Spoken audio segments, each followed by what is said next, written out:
Hi everyone, welcome back to Misinformation in Science and Society. Here to listen, not to judge. I'm your host Annie, and today with us we have Yotam Ophir, who is a communications professor at the University at Buffalo. So hi, I'm Yotam Ophir. I'm a assistant professor of communication at the University at Buffalo, here in New York, and I am studying media effects, persuasion, misinformation, extremism, in all kind of contexts, usually somewhere between politics and science and health.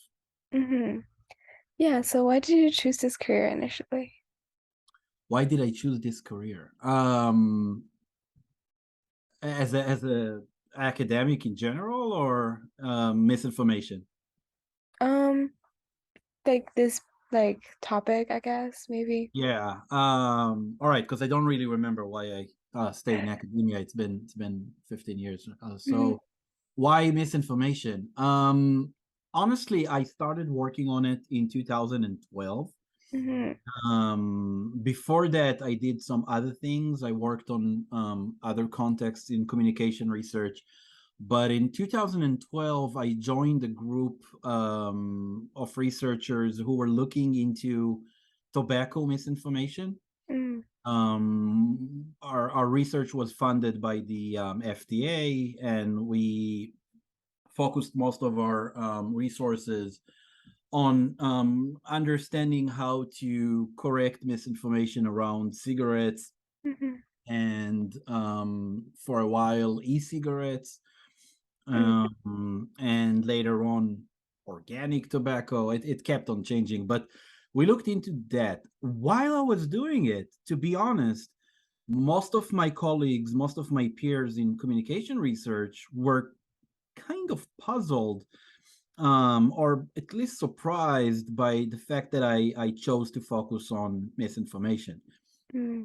Why? Because misinformation studies were a big deal in the 90s, in the 1990s, and then it kind of disappeared. And pretty much nobody cared. So in 2012, when I started looking into misinformation research, the field was pretty sleepy and kind of inactive in a way. I mean, there were some studies, really important ones, but it wasn't a huge deal. Uh-huh. So we worked on our tobacco stuff for a while, and then suddenly in 2015, 2016, as you can probably guess, the field just exploded. I Mm-hmm. mean, starting from 2016, and I can speculate why that's the case. Starting in 2016, everybody is doing misinformation research. The television stations talk about it. Every researcher is doing misinformation studies. Now, if you're a political scientist or studying geography or political science or communication or media or anything, or even if you're a biologist, right? Even if you're not in the social sciences, Mm-hmm. people are obsessing over misinformation. Um, and I think the reasons are kind of, if it interests you, we can talk about why that's the case. I think something happened in 2015, 2016 that kind of created a shift in people's attention. But okay, but I've been talking for a while, so I'll let you ask the next question. You're good. Yeah. Um, what's what's your favorite part of doing what you do now? Hmm. Um, this is a hard topic to play with. My lab, meaning myself and my colleagues and my students, Mm-hmm. we don't only look at misinformation. We look at misinformation in extremist kind of platforms, meaning a lot of the time, not only, but a big part of my work is to look at how white supremacists are talking online, Mm-hmm. look at how neo-Nazis are talking online. We try to go beyond just Twitter and Facebook and YouTube, and get to all kind of platforms that most of us never heard of before. Uh, um, there is a bunch of platforms that are really mainstream social media, so TikTok and YouTube and Facebook and so on. mm, But then there are a lot of other platforms that most people never heard of where the really bad stuff is. Uh, So that's part of what we do. For example, we do research on a platform that's called Stormfront, mhm, which serves only neo Nazis and white nationalists. So these are absolutely terrible, terrible people. uh-huh, And every conversation there is extremely racist and sexist and hateful. And nothing is censored, and everybody's talking anonymously, so you don't even know who you're talking with. And the levels of like it's an internet cesspool. Now, do I enjoy it? I don't know if that's the right term, but it's extremely important, and mhm, I wouldn't stop doing it. mhm, Um, it's important. We are looking at something that has an impact on the real world. yeah, We know that the conspiracy theories and wild ideas that start on these platforms usually, oh well, not usually, but can potentially make its way to mainstream discourse. mhm, And then you have awful events like the mass shooting we had here in Buffalo, in my town, mhm, about 2 3 months ago, where a person was murdering innocent people because he believed in conspiracy theories that are very very common in those platforms. So uh-huh, I think I do something really important. I enjoy working because that's the type of person I am, but the topics I work on are not fun, if that makes sense. mhm. But I wouldn't choose any other job in the world. I think that's what I'm good at, and that's what I find purpose in. Yeah, that's great. Yeah. Um, so why do you think truth is so important, and why do you think misinformation is such a big issue right now? And also, you could talk a little bit about the 2015, 2016 thing you were talking about. Kind of Yeah, relate.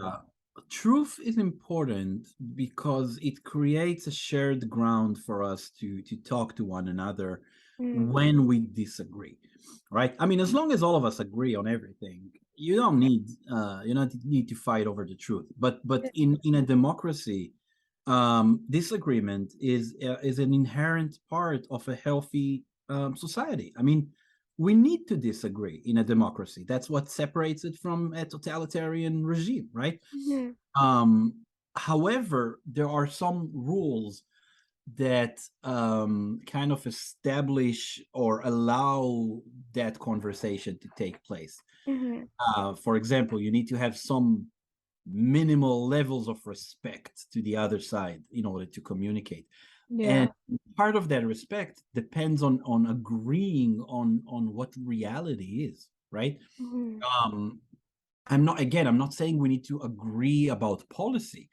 It's okay if a Democrat and a Republican don't agree about whether or not vaccines should be mandated during COVID, mhm, or whether or not people should get this kind of healthcare or that kind of healthcare.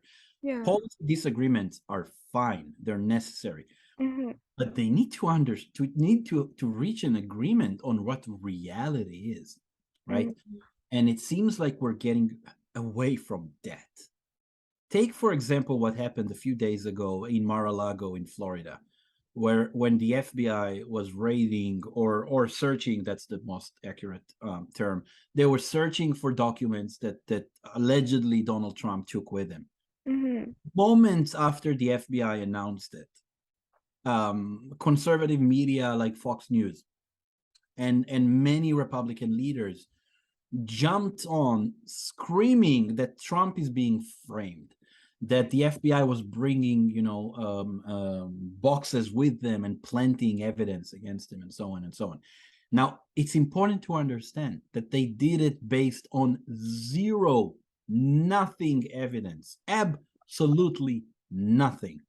But you have a lot of citizens that just accept what they're saying at face value. mhm, Um, when Fox News says that Trump is being framed, what are they basing it on? Back in the day, we told each other we can bring different sides of the argument to the political table as long as we bring some evidence to support it. Yeah. But the meaning of evidence is just disappearing. I mean, I'm teaching it to my students, and they're shocked at how little do we agree on these days, Mhm. right?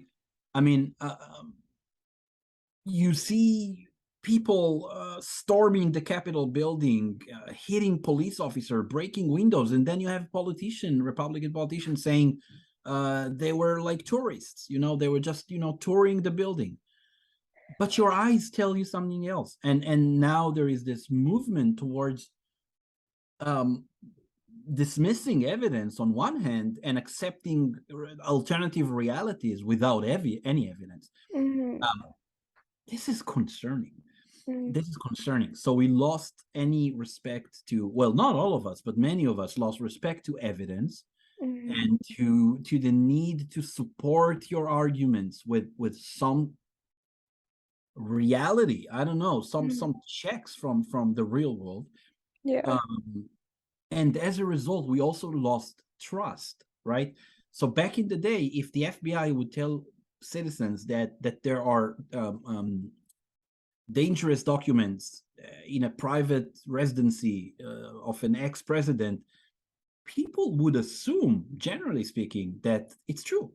Mhm. You always had people on the fringe, like on the extreme sides of society, who would say, oh, it's all a conspiracy, and so on and so on. But most people trusted the FBI. Uh-huh. Most people trusted Congress. Most people trusted the media. Most people trusted the legal system. Mhm. Those are the systems that hold our country together. If we Yeah. stop trusting them, if we stop believing what they're saying, if we are willing to dismiss their arguments without any reasonable evidence whatsoever, Mhm. then we are stepping towards chaos. I'm sorry that I'm being so dramatic, but you see it happening. You see it Uh-huh. happening. You see people threatening the life of FBI agents in recent days because Fox News said so, Uh. without proving anything. You see people, refusing to vaccinate or refusing to wear a mask, believing that there is a huge conspiracy against them, but they have zero evidence to support it, Mhm. right? Yeah. So if we can't talk to those who disagree with us, and we can't trust our leaders and the institutions that the government is built upon, it's chaos, and everybody's doing what they want, and that's how it kind of looks like these days in many ways, right? Mhm. So we have to recover from that loss of trust and faith in Yeah. in institutions, from science to the government, to public health organizations, to the media. We lost Mhm. lost trust in the media, especially conservatives and Republicans Mhm. do not trust the media. They believe that everyone is lying to them, except for Fox News for some reason. But that's extremely dangerous. Mhm. Right? We have to agree on something in order to communicate. If we disagree on everything, uh, that's the end of democracy. I mean, you can think about alternatives to democracy, maybe, but democracy cannot work where there is no minimum mutual respect and um, some assumption that institutions are not lying to you, and that Mhm. try to serve you their best. They're not always doing the right thing, but at least trying to do what's good Yeah. for citizens. Mhm. Yeah. Yeah. So, what do you think the worst type of misinformation is? Like about what? That's a big question, and I was asked that many times, and I keep thinking about what my answer to this will be. And the problem is there is so much misinformation Mhm. that you cannot fix everything. You Mhm. cannot identify everything, and you cannot fix everything. I mean, while we were talking over Zoom, five, bazillion social media posts were published on Twitter and Facebook and TikTok and YouTube and Reddit and Weibo and whatnot. Yeah. Many of them are not correct. Mhm. So we can't catch all of it. We just can't. It's impossible. So as you asked a good question. You said, so which one should we look at? I mean, which one is the most important one? Mm, My view, and I'm very adamant about it, is we need to focus on those that put somebody at risk. mm,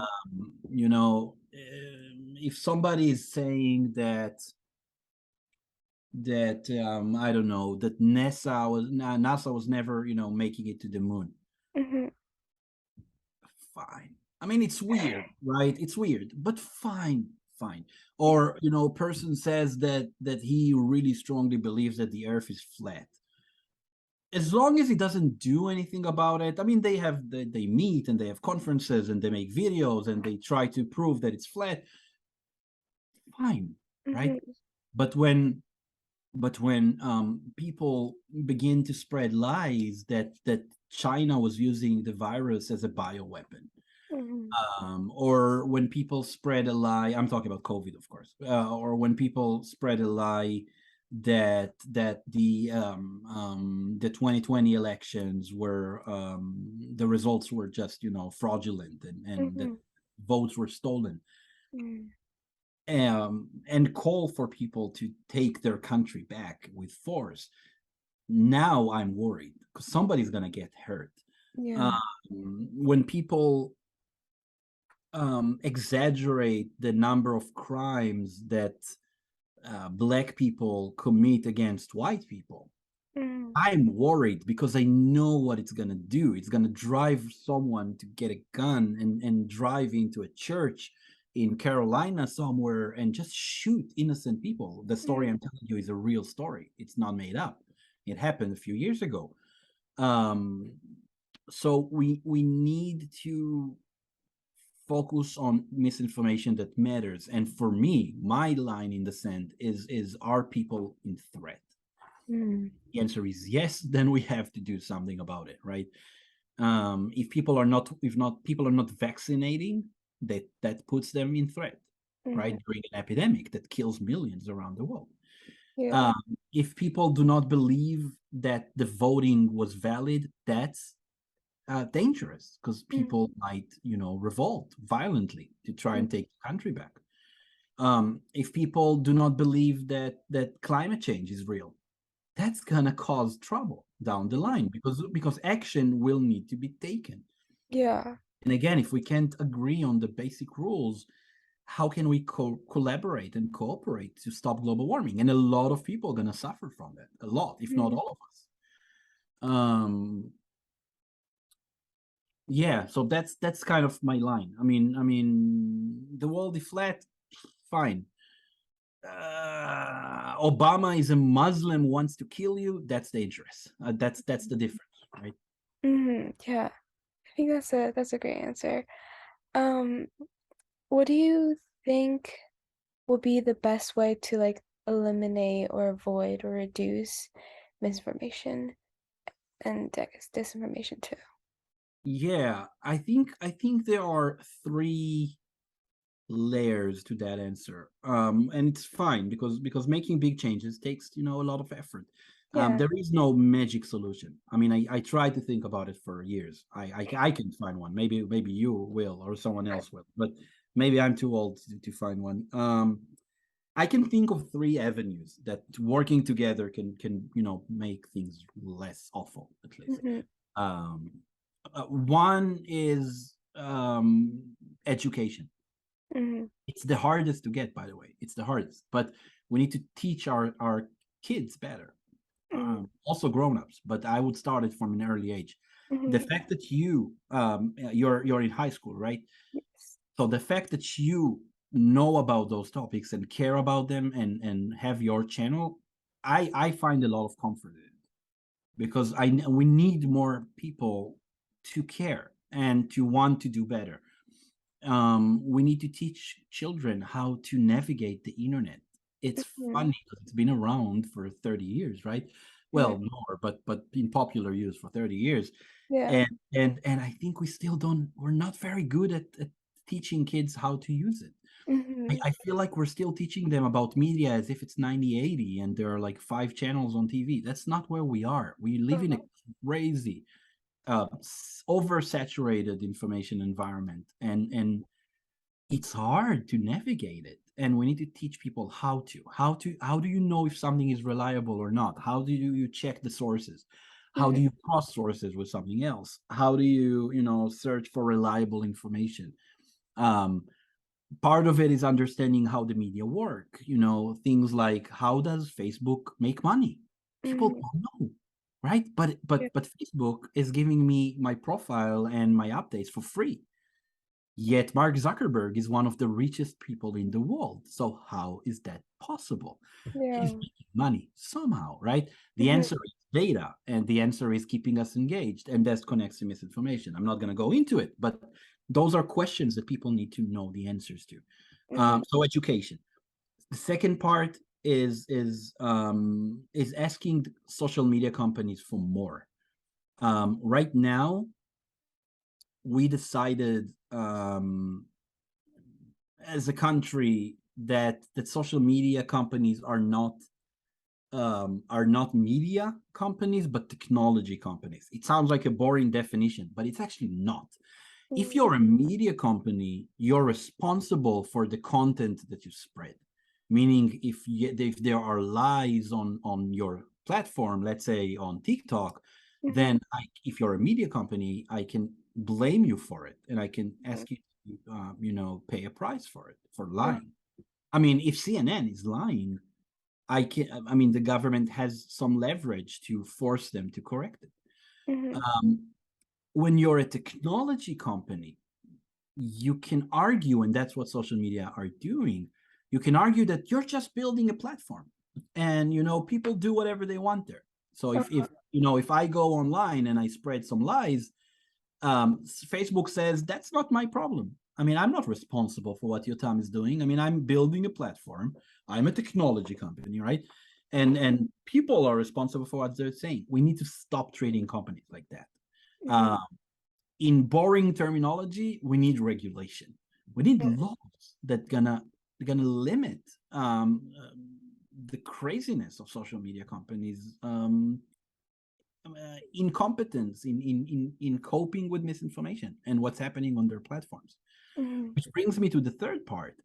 I think we are getting to the place where we need to start probably breaking down on those huge technological giants that control unbelievable portions of our world. Mhm. What do I mean by that? I mean that Facebook is too big. You cannot have a company that holds, hundreds of millions of users on Facebook, and owns Instagram, and it owns WhatsApp, and it owns other platforms. Same with Google. I mean, Google has tons of sub companies that we don't even know about. We need more competition, and we need to spread control over media between more hands. This kind of duopoly where you have kind of a monopoly of two companies. You have Mhm. you have Facebook on one hand and Google on the other, and they hold almost all the information in the world. That cannot last. Mhm. Too much power in the hands of people who wants to make money. I'm fine with them wanting to make money. I'm not anti-capitalism, but I cannot expect them to be to take care of the pollution in our information environment, because they have they care for the bottom line of their companies. They want to make money. They Mhm. want So if they want profit, they want to keep you and me on their apps as long as possible. To Mhm. keep us as long as possible on their apps, they need to give us something engaging. Unfortunately, misinformation is often more engaging than the truth.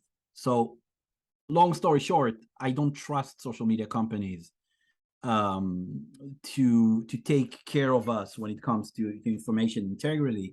Uh-huh. Um, Connected to the fact that they are just too big, and you need, again, an intervention here. You need to break them down.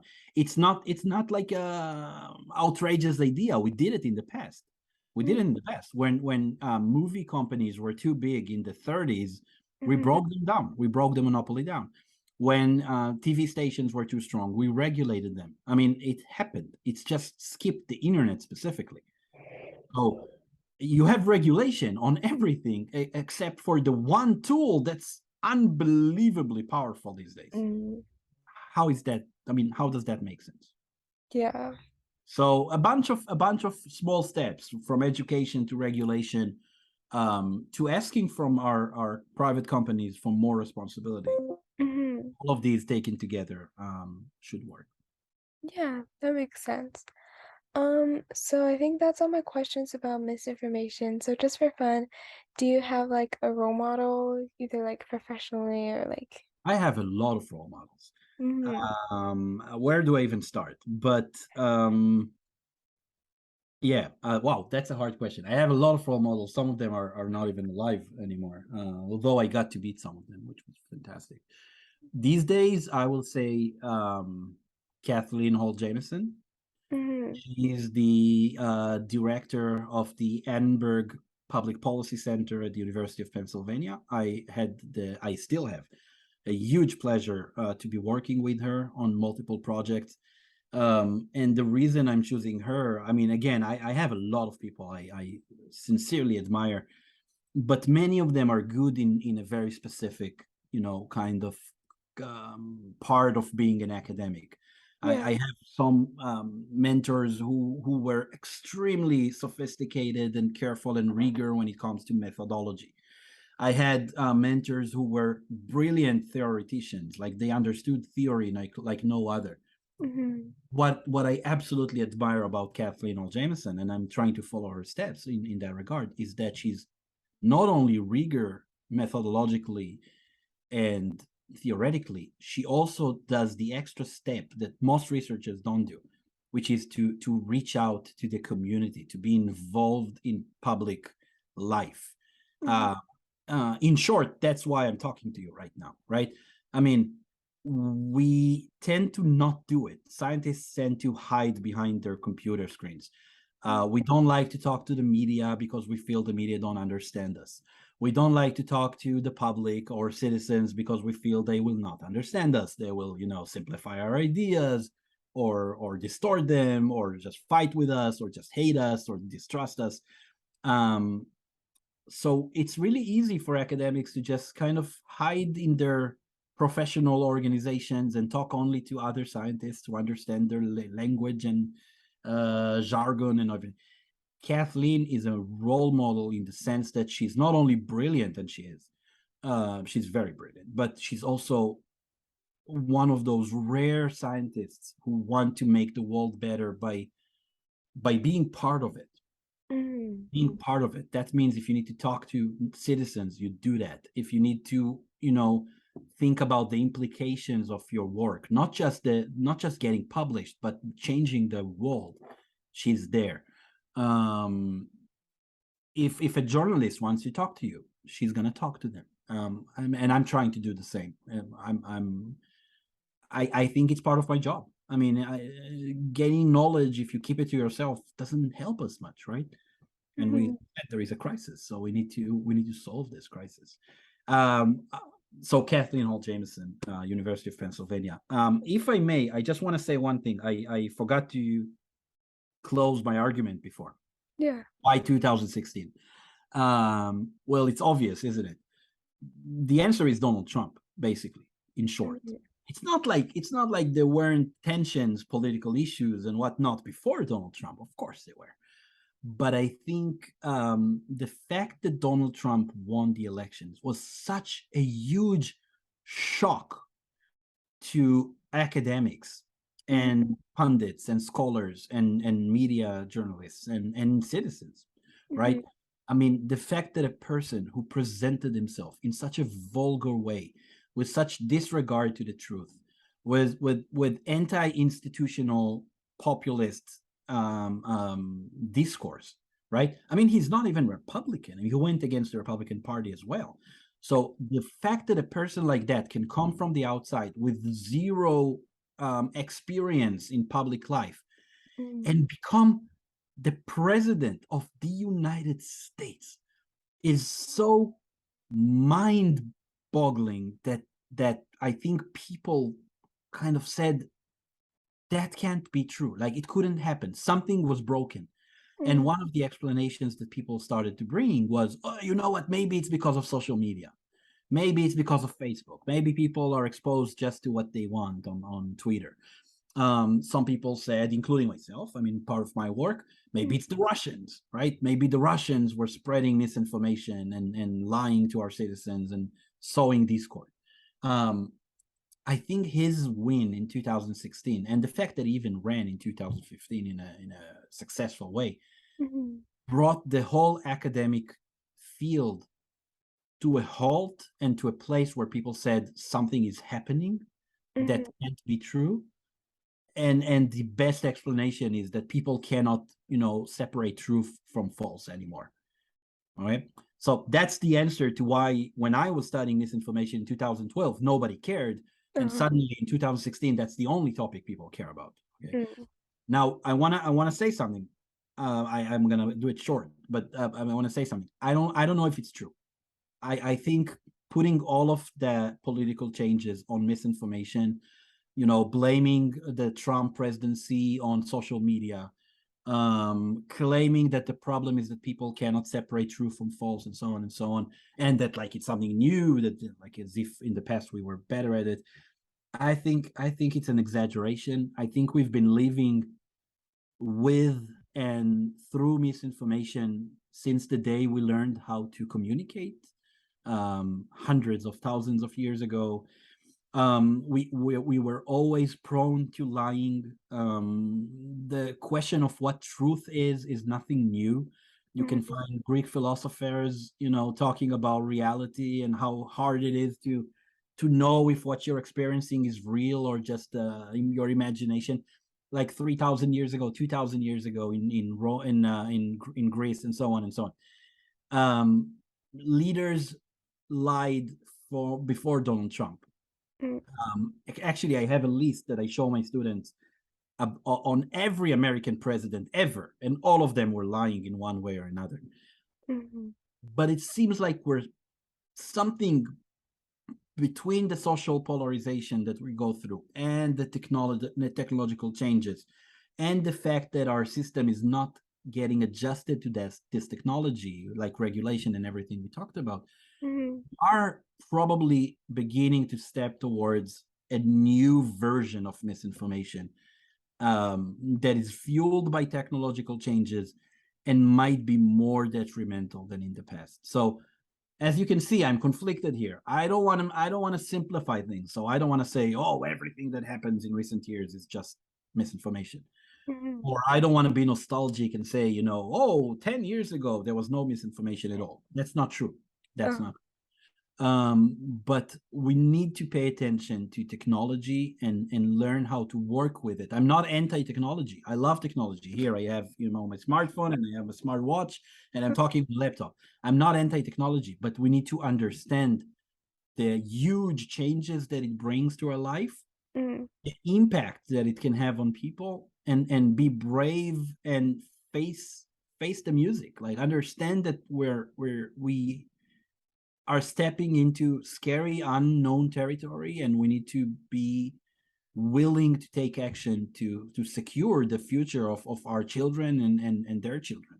Mhm. Because if we keep going like this, I mean, democracy will not survive. I don't know what's going to come instead, but Mhm. the democratic model, the republic, that the United States is based on, will not be able to stand for the long run. We had a civil war before, right? I mean, it Mm. happened. It happened. Yeah. So we need to be. I'm not. I don't want to panic anyone, but I think we need to be serious about it and take it with the most care and seriousness that we can. I'm sorry that my interview is so damn depressing. I mean, that's every time I talk to someone, I'm depressing them. But that's the stuff I'm studying. It's not fun in the traditional way. Mhm. It's interesting and it's important. And again, I'm very. It really makes me proud that students like you are taking the time to dive into a topic like that. That gives me some hope. We need more of that, and Mhm. let's hope that we can do that. Yeah. Um, so we have like 4 minutes left because of that Zoom limit thing, Yeah, I know. That's but fine. That's fine. It was great to get to know you and I'm really happy that you invited me. Yeah. And if you have any other questions, or if somebody who watches your video has other questions, my email is probably available online, and you can add my email to your YouTube video if somebody has questions. Yeah, yeah, of course. All right. Thank you, Annie. Thank you That was so much. very Okay, nice to meet you. bye. Bye bye.